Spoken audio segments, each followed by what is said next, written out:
with Christ. No? Talikuran na natin ang ating mga masasamang ginagawa at mga kasalanan at magpatuloy tayo sa paglakad na kasama si Kristo. Nung si King David po magkasala, ang sabi niya po dito sa Psalms 51:10-12, sabi niya po dito, "Create in me a clean heart, O God, and renew a steadfast spirit within me. Do not cast me away from your presence, and do not take your Holy Spirit from me. Restore to me the joy of your salvation, and uphold me by your generous spirit." Maging katulad po tayo ni Apostol, ni King David. No po? Na pagkatapos na makita na siya po ay nagkasala sa harapan ng ating Panginoon, nang maipakita sa kanyang kasalanan, ito po ang kanyang naging awit, ito po ang naging nasambit niya sa ating Panginoon. "Create me a clean heart, O God, and renew a steadfast spirit within me. Do not cast me away from your presence, and do not take your Holy Spirit from me." At sabi niya po dito, "Restore to me the joy of your salvation, and uphold me by your generous spirit." Mga kapatid, ano ba ang kasalanan na nagawa mo sa harapan ng Diyos? Tularan po natin si Haring David, na pagkatapos nating makita, tularan din po natin yung prodigal son. No? Bagamat lumayo siya sa Panginoon, subalit nang ma-analyze niya ng kanyang mga nagawaing pagkakasala, he decided to go back sa kanyang ama. Mga kapatid, ang Diyos ay laging sariwa. Ano mang karumihan na sa tingin mo, hindi na ako tatanggapin ng Diyos, patatawarin pa ba ako ng Diyos? Kaya nga ibinigay si Kristo para laging may bagong simula. Natatapos lang yung pagbibigay sa atin ng panibalang buhay ng Diyos kapag tayo inabutan ng kamatayan na naroon tayo sa kasalanan. Hindi po ba? Iba po yung, tingnan niyo po, yung mga family ng namamatayan ng hindi Kristiyano, yung walang pagkakakilala sa ating Panginoon, at yung namamatayan na Kristyan. Tayo, bagamat tayo malungkot, subalit tayo nagsasaya sapagkat alam natin na ang kinahantungan ng kanyang lingkod ay sa piling ng ating Panginoon. Yes, malungkot tayo sapagkat hindi na natin siya makakausap. No? Wala na tayong mga kabiruan, wala na tayong mapagsasabihan kapag mayroon tayong pinoproblema, sapagkat si Pastor Uno ay parang tatay natin. Hindi lang parang tatay, tatay talaga natin siya sapagkat ang People's Missionary Church Marikina ay isang pamilya. Pero alam natin, masaya tayo sapagkat doon ay naroon. Natapos niya yung kanyang takbuhin. Kaya po, tayo, habang tayo nabubuhay at binibigyan tayo ng Panginoon ng isang bagong panimula, gamitin na po natin. Kaya nga, sabi po ng Mangangaral 7:2, mas mabuti pang pumunta sa bahay ng namatayan kesa sa bahay na mayroong handaan, sapagkat dapat isipin ng nabubuhay na siya rin ay nakatakda ring mamatay. Who knows kung kailan? Walang nakakaalam. Ang mahalaga, yung binibigyan tayo ng Panginoon ng panibagong buhay. Pagising natin sa umaga, alalahanin natin na mayroong Diyos na sa bandang huli, magsusulit tayo sa Kanya. Kaya yung ibinibigay sa ating pag-asa ng Panginoon para makapagsimulang muli, turn away from your sins and wicked ways and walk again with Christ. Naghihintay lagi ang Diyos. Naghihintay lagi ang Diyos, mga kapatid. Ikaw ba ay pinanghinaan dahil sa pandemya? Naghihintay lagi ang Diyos. Nanghina ba ang iyong pananampalataya dahil sa mga sirkumstansya na naranasan natin from pandemic, personal na mga problema? Laging naghihintay ang Diyos. Nalayo ba tayo dahil sa ating mga kasalanan at bumalik tayo sa sarap ng mundo? Naghihintay lagi ang Diyos. At huwag nating hintayin na yung ibinibigay na opportunity sa atin ng Panginoon para makapagsimulang muli ay masayang. Tingnan natin ang buhay na hindi lamang dito sa mundo. Ang buhay natin dapat, tayo mga Kristiyano, ang ating kaisipan ay ang buhay na tutungo sa langit. Amen. Panglima po, how to start a new beginning. Put your hope and trust in the hands of God, not in the hands of man. Ipagkatiwala natin ang lahat sa kamay ng Diyos. Although minsan nagka-question tayo, tao lang tayo eh. Nagko-question, Lord, bakit? Lord, ang prayer namin ay gumaling yung aming pastor at nakasama namin muli. Bakit? As a human being. Sometimes we ask God, hindi po masama yun kasi sabi ko nga kanina, tell the Lord, dun sa feelings yung nararamdaman natin. Subalit nakita natin, yes, pinagaling, di ba? Pangkawalang hanggang kagalingan. At tayo, binibigyan tayo ng isang panibagong simula. No? Na tayo naman ang tutungo at kikilos tungo sa hangganan. No? Put your hope and trust in the hands of God at hindi po sa kamay ng mga tao. No? Sabi po dito sa ating pong teksto, sa verse 24 po, sabi po dito, the Lord is my portion, says my soul, therefore I hope in Him. No? Sa Diyos siya nagtitiwala. Yung kanyang pag-asa ay nasa Diyos. Ang Panginoon ang aking bahagi. Sabi ng aking kaluluwa, kaya't ako'y aasa sa Kanya. Iasa natin sa Panginoon ang lahat ng yan. Para tayo makapagsimulang muli, huwag nating gawa ng sarili nating kapamaraanan. Bagkos yung kapamaraanan ng Diyos, sapagkat ang Diyos ang tunay na nakakabatid ng lahat. Let us put our hope and trust with Him. No? Psalms 146 verse 3, sabi po dito, do not put your trust in princes, nor in a son of man, in whom there is no help. Put your trust in the hands of God. Paano ba nagpo-provide ang kamay ng Diyos ng isang bagong panimula? How the hands of God provides a new beginning? Paano po? Number one po, the hands of God can repair the irreparable part of your lives so that you can start again with a fresh start. Yung kamay ng Diyos, mga kapatid, yung hindi kayang i-repair ng mundong ito, yung kalungkutan na hindi may bibigay na kasiyahan ng mundong ito, yung totoong kasiyahan, yung mga sira sa buhay natin na akala natin gusto na nating mamatay, wala nang pag-asa. Meron Diyos, yung kamay ng Diyos. Yung mga hindi ma-repair sa buhay natin, ang Diyos ang mag-aayos. No?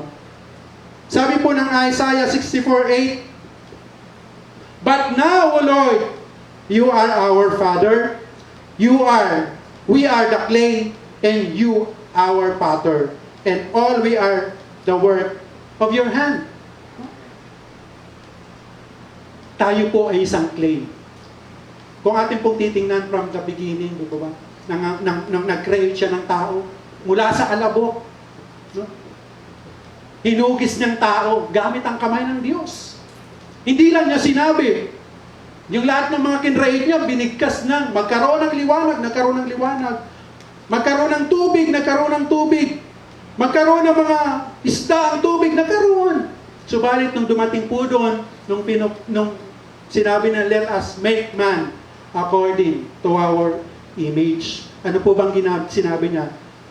Sinabi lang ba niya na magkaroon ng tao, lumitaw ang tao? Hindi po. Kumuha siya ng alabok.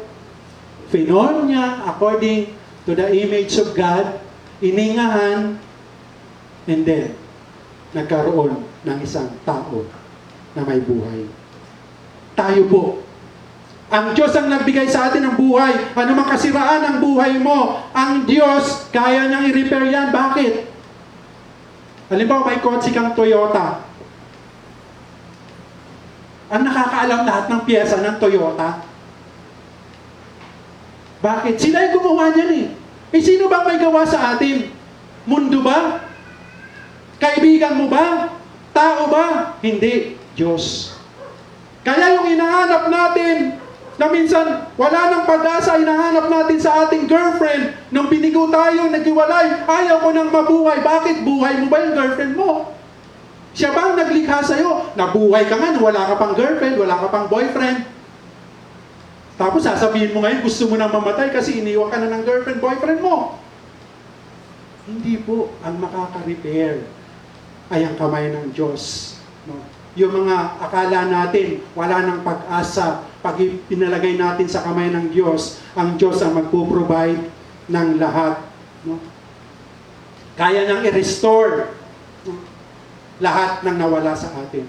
Kaya nang i-restore yung mga broken-hearted natin. Kaya nang i-restore yung kalungkutan natin at bigyan tayo ng totoong kasiyahan. The joy of life. No? The joy of serving the Lord. Hindi sa mundong ito. Sa mundong ito, laging may lungkot, laging may problema. Bago ka kumain, kailangan mo maghirap muna. Kailangan mo muna magtrabaho. Di po ba? Pero sa kamay ng Diyos, lahat ng naglilingkod sa Kanya. Bagamat, minsan tayo nadadapa, minsan yung pinagdadaanan natin sa buhay Kristiyano ay na rough road, but still, yung Panginoon, hindi tayo iniiwan. Kapatid, tama na. Talikuran na natin yung mga bagay na nakakasira ng ating buhay Kristiyano. Ipaayos na natin sa Panginoon yan. Walang ibang makakaayos yan. Dahil tayo po ay mga putik lamang sa harapan ng Diyos. At siya po ang naguhugis para maging isang magandang paso. Ibig sabihin, ang buhay natin, kung tayo malayo sa Panginoon, pag nabasag yan, hindi yan kayang baguhin ng mundong ito. Hindi yan kayang i-restore ng mundong ito. Hindi yan kayang i-restore ng kayamanang mayroon ng mundong ito. Only the hands of God can restore and repair the irreparable part of our life. Amen? 1 Peter 5:10, and after you have suffered a little while, the God of all grace who have called you to His eternal glory in Christ will Himself restore, confirm, strengthen, and establish you. Di po ba? Minsan daw nakakaranas tayo ng mga pagsubok, subalit ang Diyos ang siyang nagre-restore sa atin, nagpapanumbalik ng ating kalakasan upang tayo po ay ma-establish muli. Ano po? Pangalawa po, papaano yung kamay ng Panginoon ay nagbibigay sa atin ng isang bagong paninimula. The hand of God is the source of what you need to start anew. Yung kamay ng Diyos lamang ang siyang makakapag-provide, no?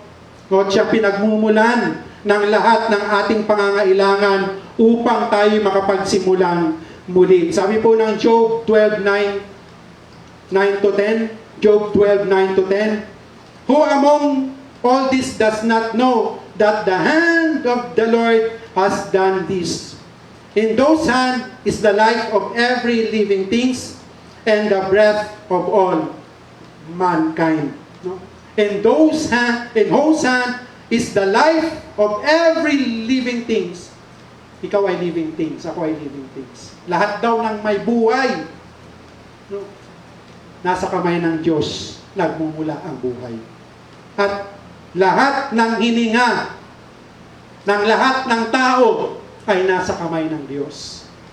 Kaya nga po, siya lang ang makapagbibigay sa atin ng isang bagong simula. Yung kamay ng Diyos ang magre-repair sa atin. Pag ni-repair niya tayo, ipoprovide niya tayo ng isang panibagong simula na may isang bagong buhay na ipaglilingkod natin sa Panginoon. Isang bagong simula. Siya ang nagpo-provide dahil nasa Kanya, siya ang may hawak ng ating buhay. Nasa Kanyang mga kamay ang buhay natin. Yung ating hininga ay nasa kamay ng ating Panginoon. Para tayo makapagsimulang muli, tanggapin po natin yung mga resources po na yun mula sa Diyos. Pinatawad na tayo ng Diyos sa ating mga kasalanan. Nung ating tinanggap si Kristo bilang Diyos at sarili po nating tagapagligtas, wala na pong ibang daan para sa bagong buhay at buhay na walang hanggan, kundi ang ating Panginoong Jesucristo lamang. At nagpo-provide po siya ng isang panibagong simula sa atin. Pangatlo po, The hand of God is full of power to lift you up and put you in a right path of new beginning. Mga kapatid, ang makapangyarihang kamay ng Diyos. Kapag bumagsak ka, kapag gusto mo nang sumuko, kapag punong-puno ka na ng problema, kapag akala mo wala ka ng kakampi, akala mo iniwan ka na ng lahat, mayroong makapangyarihang kamay. Hindi lang makapangyarihan, kundi yung pag-abot sa atin ng ating Panginoon doon sa ating pinagdadaanan at mga hirap na nararanasan sa buhay, kasama roon ang kanyang pag-ibig. Itatayo tayong muli ng Diyos at ilalagay tayo sa isang bagong simulain. Nagkamali ka man, bibigyan ka niya ng isang panibagong buhay. Anak, halika. Hindi yan ang pinagagawa ko sa'yo. Hindi yan ang plano ko sa'yo. Yes, nasaktan ka. Subalit ito ang isang bagong simula. Magsimula kang muli. Hindi kita iiwan, hindi kita pababayaan. At ang lahat ng pangangailangan mo, aking ibibigay sa iyo. Yun po yung Diyos na pinaglilingkuran natin. Kaya napaka-importante po nakilala natin ang Diyos na pinaglilingkuran. Kaya nga number 1 dito sa listahan ko, kilalanin mo ng mas malalim na pagkakilala ang Diyos. Kasi pag binuhat ka niya, alam mong Diyos ang tumutulong sa iyo. Ang hilig po kasi natin humingi ng tulong sa tao. Minsan nabibigo tayo. O minsan i-judge tayo. Lahat ng babalik sa People's Missionary Church, wala pong panghuhusga sa inyo. Isa lang ang dapat naghuhusga, Diyos. Ang pintuan ng People's Missionary Church Marikina ay laging bukas sa lahat ng nais magpatuloy sa Panginoon, sapagkat ang iglesyang ito ay isang pamilya. No? Katulad ng prodigal son, yung nakaabang ng kanyang tatay. No? Babalik ang aking anak. Kahit wala pang pag-asa, lagi siyang nakaabang, babalik ang aking anak. At ang Panginoon, yun po ang ginawang example. Yes, nalalayo tayo sa Panginoon. Subalit ang Diyos ay laging nag-aabang sa ating pagbabalik at muling magpagamit sa ating Panginoon. Sabi po ng Psalms 41 and 3, I waited patiently for the Lord, and He inclined to me and heard my cry. He also brought me up out of the horrible pit, out of the miry clay, and set my feet upon a rock, and established my steps. He was put a new song in my mouth, praise to our God. Many will see it and fear, and will trust in the Lord. Sabi po ng psalmist dito, di po ba? He also brought me up out of horrible pit, and out of the miry clay, no? And set my feet upon a rock, and establish my steps. Kapatid, pagsawaan mo na ang mundo. Talikuran mo na yan. How? Sabi ng psalmist, ang Diyos daw po ang mag-aalis sa atin doon sa kumunoy, sa malalim na balon, sa isang maputi na buhay, at i-establish yung ating step. Ilalagay tayo muli ng Panginoon sa isang panibagong simula, at ang simulang yan ay huwag mo nang sayangin, sapagkat nilinis ka na ng Diyos at patuloy kang magpatuloy sa paglilingkod.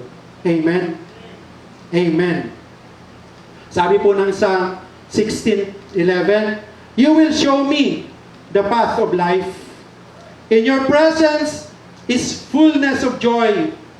At your right hand are pleasures forever. Di po ba? Pleasures forever in the hands of God. Ibig sabihin, yes, nagkakaroon tayo ng problema. Yes, minsan nalulungkot tayo. But in the hands of God, no, naroon lahat. No? Siya ang nagbibigay sa atin ng isang bagong kabanata ng paglakad bilang isang Kristiyano. You will show me the path of life. No? In your presence is fullness of joy. No? Kaya, ano ba yung mayroong mga Kristiyano na yan? Namatayan na, nakangiti pa. Mga namatayan na, nag-worship pa. Namatay na yung pastor, isang linggong nag-worship. Nagpapasalamat sa Panginoon. Hindi po maintindihan yun ng mga tao na walang pagkakilala sa Panginoon. Sapagkat sa atin, for us to live is Christ and to die is gain. Wala pong nawawala. Mabuhay ay paglingkod kay Kristo, ang mamatay ay sa kapurihan ni Kristo, sapagkat lahat tayo ay doon patungo. Lamang ang nais ng Panginoon, habang tayo nabubuhay at hindi mo alam kung paano magsimulang muli, sabi po dito, yung kamay ng Diyos ang siyang magbubuhat sa atin mula doon sa malalim na balon ng pagkakahulog natin at doon sa maduming putik ng ating dinadaanan, ilalagay tayo ng Diyos sa isang bagong simulain at makapagpapatuloy tayo ng ating paglilingkod. Pang-apat po, the hand of God is full of power to smash and suppress Satan's plan that would hinder your new beginning. Ang kamay ng Diyos ang siyang pipigil kay Satanas, no? I-smash niya, no? Isusuppress niya para hindi po magtagumpay, para ang ating sisimulang bagong buhay ay wala pong makahadlan sa kamay ng ating Panginoon. Sabi po ng Exodus 15:6, your right hand, O Lord, has become glorious in power. Your right hand, O Lord, has dashed the enemy in pieces. Tinubos tayo ng Diyos. Wala nang kapangyarihan si Satanas sa atin. Kaya lang nagkakaroon siya ng kapangyarihan sa atin sapagkat binabalikan natin ang binabalikan yung ating buhay dati. Nagkakaroon siya ng kontrol sa atin. Oh, masayang uminom, masayang sumugal, masayang mag-adik, masayang makipagchismisan. Sige lang, enjoy your life. Mamaya mamamatay ka rin naman eh. I-enjoy mo na. Hindi po yun ang nais ng Diyos. No? Yun po ay mga alok ni Satanas. Yung kalayawan ng mundong ito, hindi po yan nais ng Diyos. Yes, the Lord will provide us blessing para gamitin natin sa tama. I-enjoy natin yung buhay na hindi nagkakasala sa Diyos. Subalit kung yung buhay natin ay ini-enjoy na natin ang mundo at sabi ni Satanas, mag-enjoy ka. Lahat naman tayo o lahat naman habang malakas ka, enjoy mong buhay mo.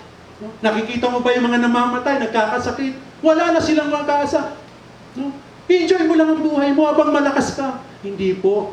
Ang nais ng Diyos, habang binibigyan tayo ng buhay, ipaglingkod natin sa Kanya. At ang totoong paglilingkod sa Kanya, doon natin mararanasan ang totoong kasiyahan ng buhay. Dito may lungkot. Ang dami mong barkada, pinaiinom ka. Lahat, ibinibigay sa'yo. Subukan mong maratay sa ospital. May dadalaw bang kaibigan? Wala. Subukan mong makulong. May dadamay sa'yo? Wala. Pero mayroong isang Diyos na lahat ng sitwasyon ng buhay natin, naroon siya. Sa kabiguan, naroon siya. Sa kasiyahan, naroon siya. Sa kapaghanda ng buhay, naroon siya. Laging ang kamay ng Diyos ay inaalalayan tayo para makapagsimulang muli, mga kapatid. Huwag nating sayangin ang pagkakataon ito. Ang nais ng Diyos tayo magsimula. Nakita natin yung katawang lupa ng ating pastor dito. Maraming bumalik, maraming umiyak. At nawa yung sitwasyon na yon, nakita natin na yung kanyang pagpapagal ay hindi nasayang sa atin sapagkat ang nais ng ating pastor, ang lahat tayo na kanyang naturuan ay magsimulang muli sa paglilingkod. Sabi nga ni Joshua, nakausap ko nung lamay ni pastor, nakausap ko pa si pastor bago ano. Lagi niya sinasabi sa akin, bumalik ka. At nag-decide siya, babalik ako. Welcome back, Joshua. Babalik ako. Huwag na nating entertain yung mundo. No? Huwag na natin po i-entertain even yung pandaraya ni Satanas. Sapagkat yung kamay ng Diyos ay may kapangyarihan na supilin ang mga pandaraya ni Satanas na ginagawa sa inyong buhay. Akala natin masaya ang mundo. Parang ano lang yan eh. If-feed ka lang, if-feed. Kapag nakalugmo ka na, aapakan ka ni Satanas. Yan. Kasi lumayo-layo ka ngayon, anong buhay mo? Ganun po yan. Bibigyan ka muna niya ng kasiyahan sa laman. Pero pag nandun ka na, si Satanas mismo ang siyang maglulublob sa'yo hanggang sa kumunoy na akala mo di ka na makakabalik. Subalit mayroong laging Diyos na handang maglinis at magbigay sa atin ng isang bagong buhay. Maaari yung ating pong nararamdaman ngayon ay isang pakiramdam na wala pong patutunguhan. Yung feeling broken po tayo. Maybe yung ating pong mga puso sa ngayon ay nasasaktan pa sa paglisan ng ating mahal sa buhay, sa paglisan ng ating pastor, no? Lalo na po sa pamilya niya. Subalit, yung mga yun po ay i-restore ng Panginoon. Mararamdaman po yung sakit, subalit, ang Diyos po ang nagbibigay lagi ng pag-asa at isang panibagong buhay.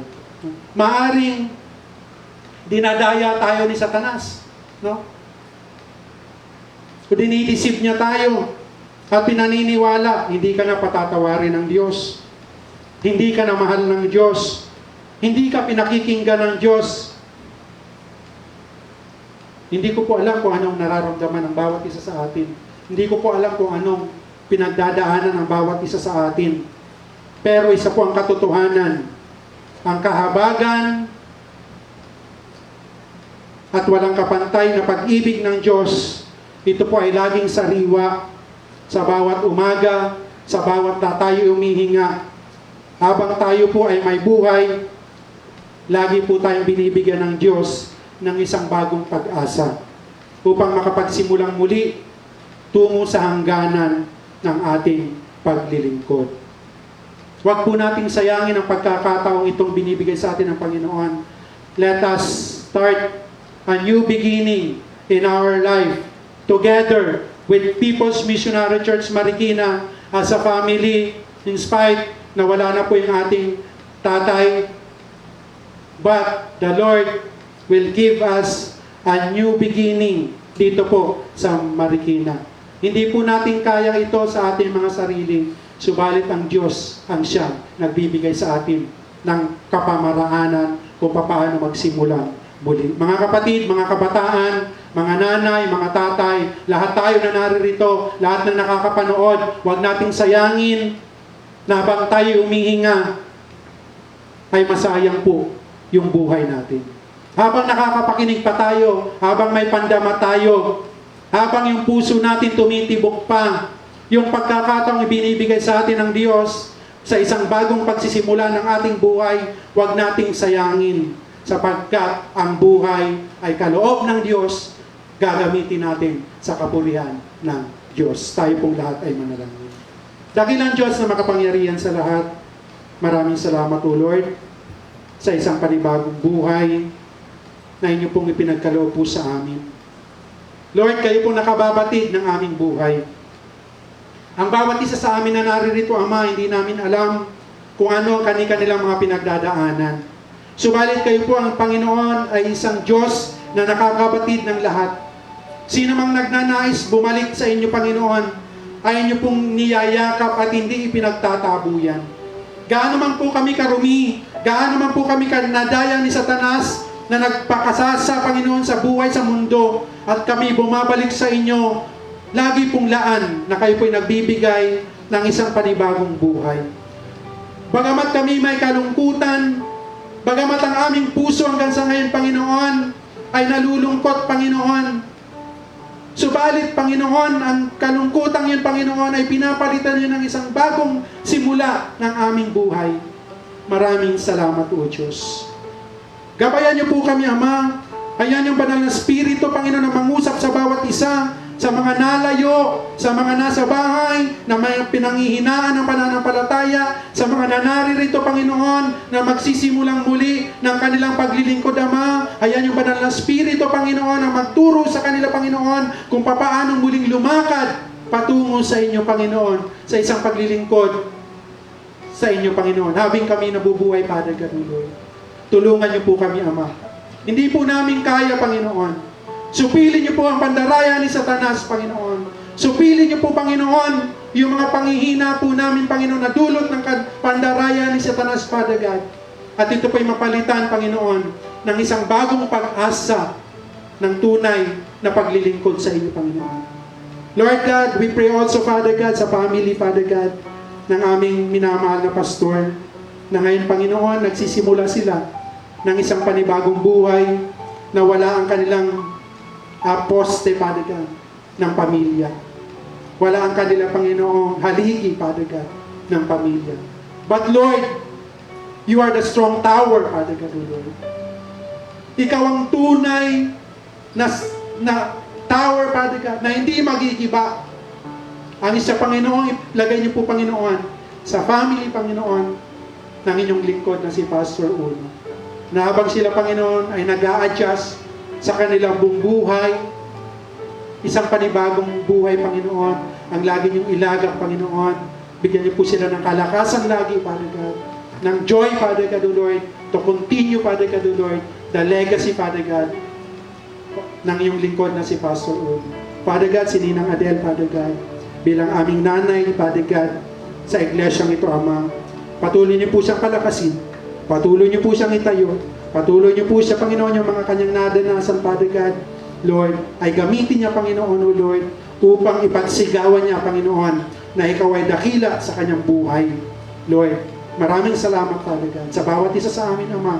Bigtisin niyo po kami, Panginoon, ng isang pag-ibig, isang bagong simula, isang bagong pagkakataon, ng isang tunay na paglilingkod sa inyo, Father God. Let your Holy Spirit flow upon us, Father God, and let the holy blood of Jesus Christ, Father God, bind us, Father God, O Lord, cover us, Father God, O Lord, at habang kami, Panginoon, ay magpapatuloy, Ama, samayan niyo po kami, Panginoon, samahan niyo po kami, Ama, upang makalakad po kami, Panginoon, muli, mula sa simulang ito, Ama, tungo sa hangganan ng aming paglilingkod sa inyo, Panginoon. Maraming salamat po, Diyos, sa iyong karangalan, kapurihan ngayon at magpakailanman. Ito pang aming sama-samang dalangin pasalamat sa pangalan po ng Panginoong Hesukristo kaysa ng Santong Espiritu. Amen. Magandang umaga po sa inyong lahat.